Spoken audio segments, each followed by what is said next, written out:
Are you ready to change your habits, sculpt your destiny, and light up your path to greatness? Welcome to the epicenter of transformation. This is Mick Unplugged. We'll help you identify your because, so you can create a routine that's not just productive, but powerful. You'll embrace the art of evolution, adapt strategies to stay ahead of the game, and take a step toward the extraordinary. So let's unleash your potential. Now, here's Mick. Ladies and gentlemen, welcome to another truly exciting episode of Mick Unplugged, and I am honored here today because our guest is a remarkable individual whose influence spans across multiple platforms and industries. As a Forbes top influencer and a distinguished TED Talk speaker, he's inspired many, including myself, with his powerful messages and insights. Beyond his professional achievements, he takes immense pride in being a devoted husband and father. His family, known as the mighty McClures, have captivated audiences worldwide, amassing over 2 million views on YouTube and Facebook and garnering over 10 million followers across social. I'll say that one more time, 10 million followers across social media. His passion lies in helping people realize their true potential by living a substance-free life. He's an amazing author. He's an amazing follow. He genuinely is a person that inspires me to be a better human every day. Ladies and gentlemen, please help me welcome the incredible Mr. Justin McClure. Justin, how you doing, brother? Thank you, Mick. I'll talk about it, but I talk about me in a way now that it's not arrogant, but I love myself. Like there were years before I got sober, I didn't like who I was. I was very ashamed of myself. And I think shame also is a big motivating factor to change. But now, when I talk about myself, people will say sometimes you really love yourself. I'm like, yeah, I do. I really do. And that's not an arrogant thing. It's a great place in life to say, I really love who I am. I don't have to look over my shoulder. I don't have to guard my phone from my wife. I know I'm there for my kids. I have no guilt. So I think it's a remarkable thing to really love who you are. And for me, that's the first step of anything that you ever want to accomplish in life. I don't care who you are. If you don't, number one, love yourself, you can't believe in yourself. And here's the beauty of this, Justin, because I'm a huge fan of yours. And I told you this personally, I'm just a huge fan of you. Right? Forget all the accolades and the success. Huge fan of who you are because you genuinely come across as that person of love. And like I was saying, you can't go anywhere and do anything without having that self-love first. Yeah, man. And that's part of my story is that before I got sober, I was drinking all the time, drugs, womanizing, and I knew I had a lot of potential. And it was just basically, I knew that I was holding myself back. And I'm really into a lot of Eastern philosophy, Taoism, and I'm into a lot of things. I like healthy mindset. So anyhow, my point is that I remember before I got sober, I said, because this is like my why or my because, is that if I live to be 88 or 92 or whatever it is, I have many years ahead of me. I want to be happy. I have a right to live this life and be happy. But also I knew that I need to make better choices. And the choices that I'm making in my life are not in alignment with being happy. And so that was my first motivating thing, to stop drinking. And then along the way, I think one of my gifts is, and I think that you kind of alluded to this, is that I like to humanize myself and be in the trenches with people, or let them know what my trench was like, because people need that to get out of where they've been. I don't like to hang out with people who talk about their success and cars or whatever it is. I want to know what your darkest days were like. And if your darkest day is right now, then let's dig in and let's go, because I've been there. Because the thing about our family, Mick, is people look at us and they're like, man, they do really well. I bet they got multiple cars and a nice house and blah, blah, blah. And we do, because we've earned it. But let me tell you something. I have not changed as a person from the guy who was living a very deleterious and, quote unquote, bad lifestyle. I took my energy from here and I put it here. I didn't get smarter. And I think that inspires people a lot, because they think when they see successful people, they're like, oh, I wish I was that smart. I wish I had those skills. And the same person that had no money, that was broke, that was pretty much suicidal, that hated who he was, I said, maybe you should stop drinking. And I shifted over here and better things happened. And that's really my story too. My story is that one day I looked in the mirror and I realized the problem was me. I remember I was going out in New York City and I was womanizing everybody in New York City. I was trying to date every woman in New York City because I wasn't happy. I was miserable. But there was one time I said, you know what? I would be happy if I could date that woman. I've been chasing her, and I know that's why I'm not happy. She would just give me the time, I would be happy. This woman gave me the time. We went out on a date. I went home from that date, and I was miserable, and she liked me. Wow. I said to myself, Justin, why again are you miserable when you got the thing that you wanted, apparently? And it's because I wasn't happy. I went home that night and I turned on a Netflix movie. It's called Chris Herron, 30 for 30. It's about how Chris Herron wasted his NBA career through drugs and alcohol and womanizing, kind of the same thing I was doing. In this guy, I saw myself. But the turning point was in the movie, he got sober and he became a hero in his community and he inspired people. Yeah. And he went back to a 7-Eleven, and he said, right here is where I passed out while my wife and my kid were waiting for me at the airport. A week before that, I was drunk and I missed the airplane for something really important. So I looked at the TV and I said, that's pathetic. And then I said, oh, wait, that's you, Justin. So the culmination that night of me thinking, if I could get this girl, would I be happy? I got that girl and I was miserable. And then I got home and I saw myself in this guy. In one moment when I looked at the TV and I said, that's pathetic, then I said, oh, wait, that's you. I had so much shame go through my body because I realized at that point, Mick, the thing is, for the longest time in my life, I thought I was just a crazy guy. I'm like, no, Justin, you get a pass because you're that crazy guy. You're the guy that people tell stories about. And then I realized in that moment, I said, you know what, Justin, you got 3 driving under the influences. You've been arrested 6 times. You're going to rehab twice. Like, you are the problem. There's no past anymore. You're an adult. I started simple and I said the next day, just don't drink. I don't care if I yell at people or punch a horse in the face. I'm like, just don't drink. Right. I think that's very important to say is because a lot of people, they want to change their life and like they want to lose weight. So that I'm going to get up at 5 a.m. I'm going to intermittent fast and I'm going to do all these different things. It's like, just do one thing first, right? So for me, I think that was the real key is like doing one thing. And ever since then, it's trying to be like 1% better. And I think that's what's brought me to a point where I'm happy and I love myself and I've earned a better life. It has been a lot of work, but it's a much more enjoyable life. It's much more simpler. And like I tell people sometimes, I'm like, people don't want to get sober or change their bad habit because they're like, life is boring. It should be. You should be in the middle lane. If you're always here or here, like that's where I was. It was like highs and lows, but now like I'm in the middle lane. I just really, really embrace it. No, I love that, man. I tell people all the time, success is actually in the mundane. Like it really is. Like success is in doing that same thing over and over again and just getting to your point 1% better at whatever that thing is that you're trying to do. You know, Justin, I love that you proudly have maintained your sobriety for over 10 years. But I know that comes with challenges, right? Because it's a daily grind, right? And I tell people this, the more successful you become or the more steps you get towards success, the bigger the challenge is going to be in front of you at some point. Can you talk about a couple of the challenges that you faced? You know, you were talking about initially starting out. What were some of those challenges? Sobriety was a challenge because you're trying to become a different person and it's hard to do that. And I tell people one of my biggest challenges was I didn't know once sobriety became normal to me, would I be bored and would I want a more exciting life?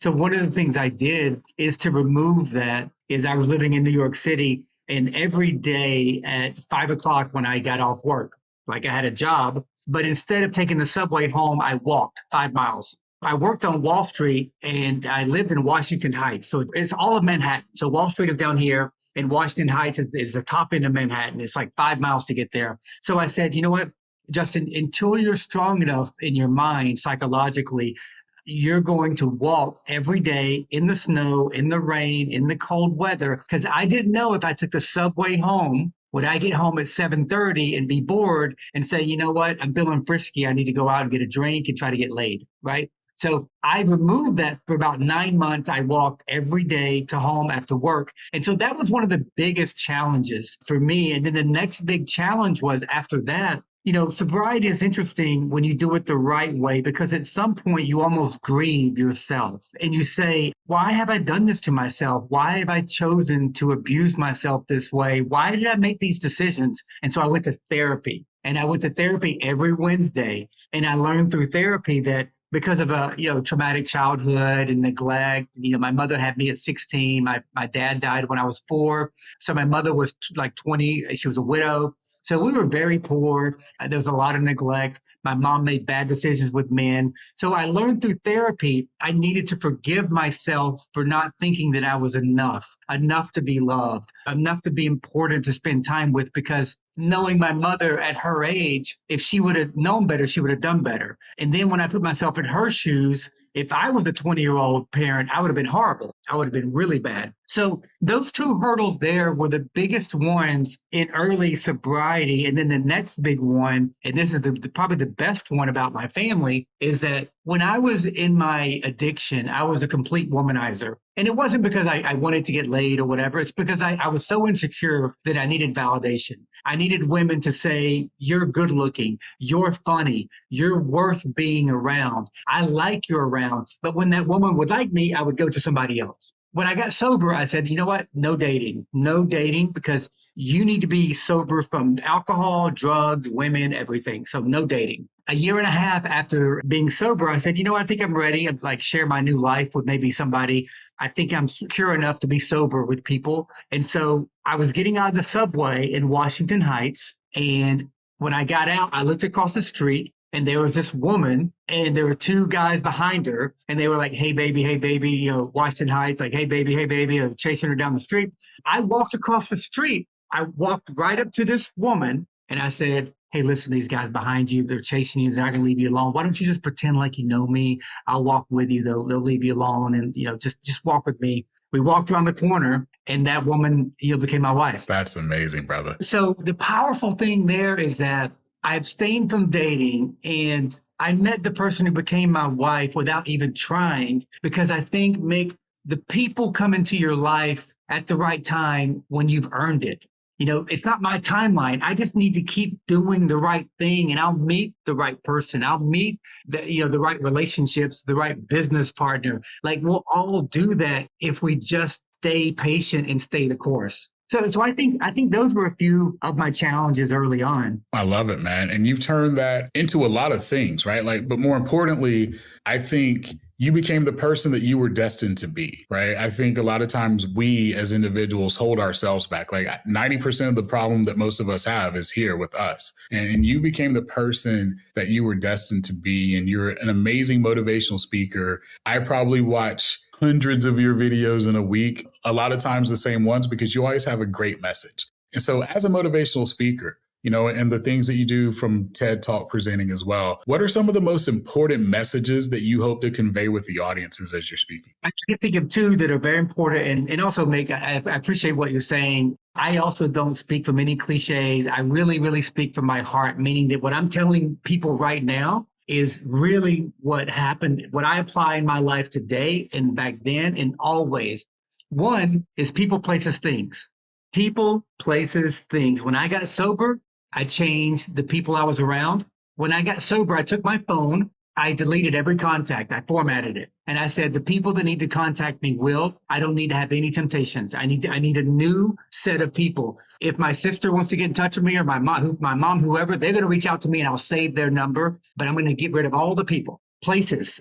I moved from where I was to another place in Washington Heights. Things. I changed the things I was doing. I stopped drinking. I stopped going to the place I was going to before. I started working out. I started doing other things. People, places, things. You cannot change your life without changing those things. And if you do change those things, you can change your life. So people, places, things. The other one is something that I made up myself, and it's called And Then What?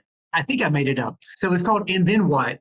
I was doing a podcast with my wife, and I was being very open to her. I was like, early on when we got together, I said, I didn't know if I would cheat on you, because that's all I knew was I cheated on women before a long time ago. And I was just like, I told her the reason I don't, well, one, I love her and I'm in love with my wife. But another reason is, and then what? Because I'm able to now play the tape forward. If I want to do something devious, I do it in my head. And then I ask the question, and then what? And then I feel miserable and I don't want to do the act. So let's do a scenario here.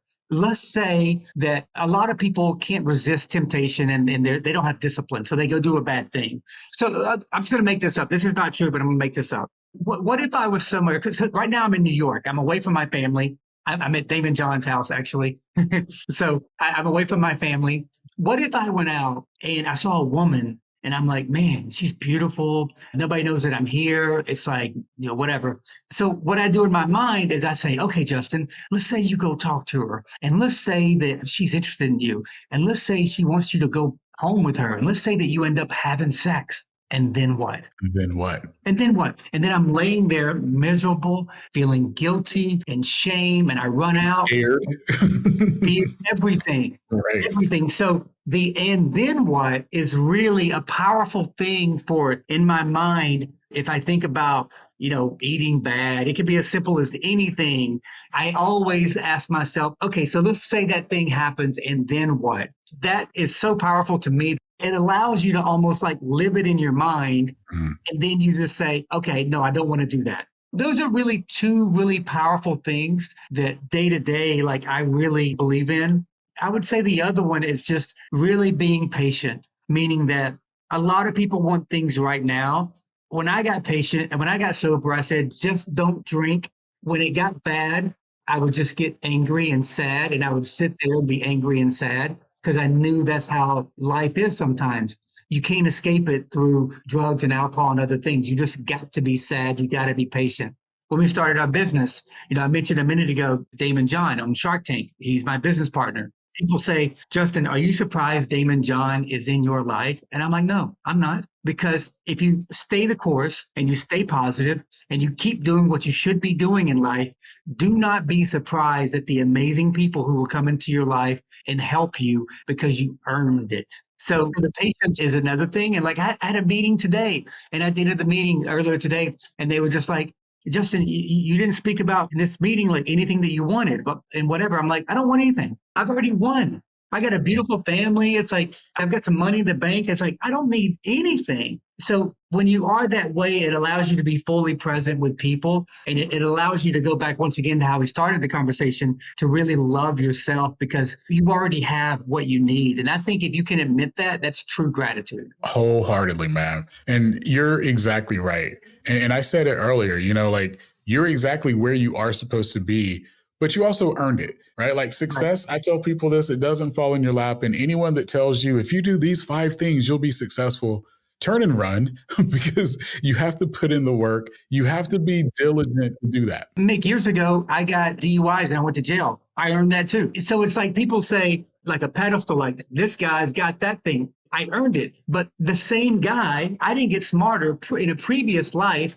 I put my energy in bad places. And I married my high school sweetheart. She divorced me. I earned, getting fired from jobs. I earned DUIs and going to jail. I earned those things in a previous life because my energy was not in the right place. I love it, man. Like, Justin, I could talk to you for like 5 hours, but I know we can't do that. I don't want people to hate me by changing my format, but I would totally change it for Justin. What is your format? Half an hour? It's half an hour, but it's us, bro. Like, I don't care. It's my show, right? I can do what I want. Of course, you can do what you want. I'm here with Justin McClure, right? This doesn't happen every day. Again, the success that you've had, the brands that you're working with, the business partners that you have are freaking phenomenal. And obviously, I know a little bit of the story, but I would love for you to talk about that viral moment and what that's done for you. Oh, yeah, that's a great little story, too. So I'm sober. My wife and I, we got twins. And I just, as a new dad, I just was like, let's start documenting our lives, like, going to the park, petting geese, these silly things that families do. Because I thought YouTube at the time was kind of like your new yearbook, like that was the way you kind of made memories. I didn't really know what I was doing, and I didn't know that you could even make money at it. So we were doing this, and I don't even know if we have the videos up there anymore, but they're just like, kicking the soccer ball outside, doing dumb stuff. There was no narrative, right? Anyhow, I knew there'd be a moment when our twins realized they were identical twins. And that moment is the moment that went viral because one twin, Alexis, got upset because Ava was older. And so Alexis is like, I want to be older. I want to be older, right? And then a minute later, the one who's older realized she's a little bit shorter than Alexis, and now she wants to be taller. And so they're both crying. And, my wife is just like, oh, you guys are both, so she just kind of warmed it up. But that video came out like on a Friday, and we were on Good Morning America the next week and Today's Show. So we got like 100,000 subscribers like overnight. It put us in a weird situation. Most people get into like YouTube or social, and they're like, we're going to try to be a big family. I'm like, I don't even know what to do with this. I don't know how to edit videos well. I don't know how to is this what we wanted? What does this mean? And so I think the good story here is, Mick, is that I had all this energy because I wasn't wasting my time. I wasn't going to places I shouldn't go to or whatever. I was sober and I was focused. I self-taught myself how to be a good filmmaker, how to be a good digital marketer, how to be good at Photoshop, how to make thumbnails, how to tell stories. So I self-taught myself everything because my motivating factor, and because I did not want to go to a job. I did want to go to a job, but I also did not want to use my kids or exploit my kids. So I said, Right. to my wife, I'm like, we got to make this a family business. The kids got to have fun doing it. I'll do all the work. It's insulting kind of when people like, these kids are working. My kids are having fun. I'm doing the work. Right. I'm the one who edited the videos and built the whole thing, and I understand the algorithms and all this kind of stuff. My kids have fun with it. So I'm self-taught at everything. And that great lesson there is that once you have the time and you have the focus, you can put your energy once again into places that can produce good results. And since then, we've worked with Disney, Walmart, Target, Google. We've worked with everybody, and we're still working with everybody. We're still, getting brand deals. We're just so grateful for it. We're just really, and Mickey, if you ever saw my family outside of all this, we're exactly the same. We're just real, normal, human people. My daughters are very grateful for their success. They always talk to people. So I'm just really, really proud of the family that we have. And I guess that's the most important thing, is we're just a beautiful family to me. I love my family, And I love your family from a distance. I'm going to make a promise. I'm going to come see you. We're going to hang out one day. You're in Greenville, South Carolina? Greenville, South Carolina. Yep. Oh, okay. Well, I'll keep that in mind. We'll stay in touch, because definitely when you're in Atlanta, meet up, or if I'm up that way. We're not that far away. No, I'm in Atlanta all the time.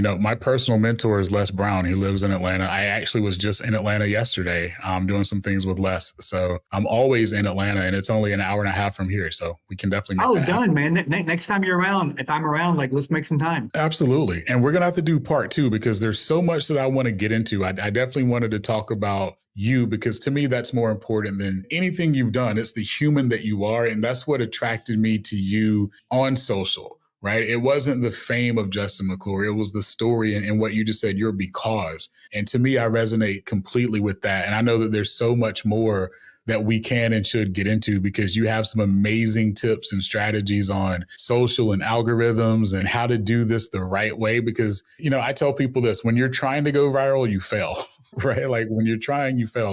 The one thing I love about Justin is he is authentically himself, and he is proud of it. So Justin, I'm proud of you. I started Daily Sober real quick. That's a motivating factor. I went from 0 subscribers. Now I have 2,000, but I'm in the early stages of building a new business. Let's talk about it. What's upcoming with Justin? We've got the book, The Daily Sober. I'm going to have links to everything here, and I'll make sure that it's posted everywhere. But what's upcoming for Justin? Well, Daily Sober is my new thing. A year ago, I told myself, Justin, what do you really want to do with your life, money aside? And I said, I get most passionate about helping people, sharing my story, inspiring people. And I said, well, I don't want to write a whole book, because people don't read a whole book. But what if I had a lesson, one lesson per day, and they were all different. Some lessons are about health. Some are about, sober celebrities. Some are science related, all kinds of stuff. And I have my story kind of woven through the whole thing. And the business lesson here is that I wrote 365 daily lessons,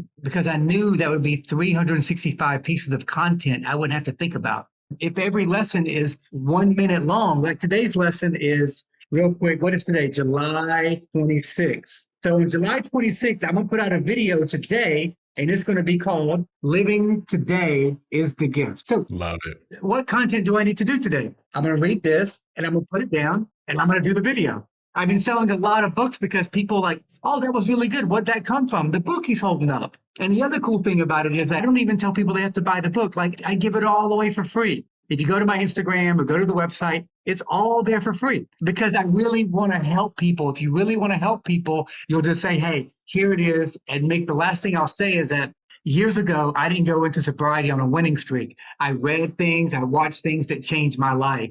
So this is my little nugget to throw it out there. It might be a seed that might help somebody else. I love it, man. And, like I said, I've been following you for a while, and he is completely correct on Instagram. That's where I follow him. That's where, if I'm not on LinkedIn, I'm on Instagram. And that's where I see Justin daily.